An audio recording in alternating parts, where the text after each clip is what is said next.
Canlaon City in Negros Oriental is now under a state of calamity following Kanlaon Volcano's explosive eruption on Monday.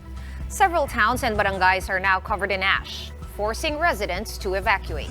Here to give us updates from the ground, we have News 5's Gio Robles. Gio, what's the latest on that? Ladies, glad to see you. As we speak, over 500 families in Negros Island have evacuated since last night following the eruption of Kanlaon Volcano. Canlaon City, where I am right now, has been placed under a state of calamity with several barangays directly affected by the phreatic eruption. Following last night's volcanic activity, nearby towns can be seen covered in ashes. Even this cabbage farm in Barangay Masulog 1 in Canlaon City was also covered in ashfall. Residents say they were caught unprepared by the eruption. Canlaon Volcano spewed plumes reaching 5,000 meters high on Monday, prompting authorities to declare alert level 2. Daway na ko gurok balo kung anong pudyuton ko.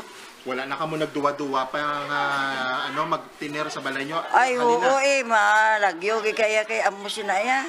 Mahirap sir kasi bata, mahirap makalanghap ng asopre. Dito na dumiretso, yung malayo sa amoy ng asopre. The Canlaon LGU has prohibited any activity within the volcano's 4-kilometer radius permanent danger zone.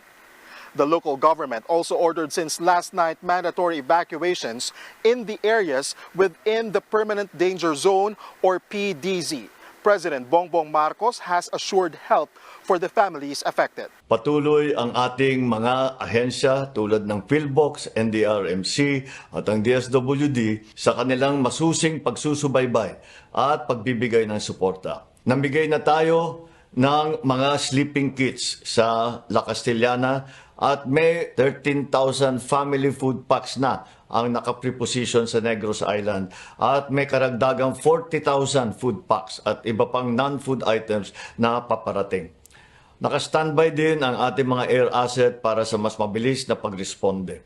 The National Police is also on standby, ready to deploy forces to help with the search and rescue activities when needed. As of today, or as of this time, FIVOC's latest advisory, Canlaon Volcano remains under alert level 2. The agency warns that another eruption is still possible as well as lahar flows.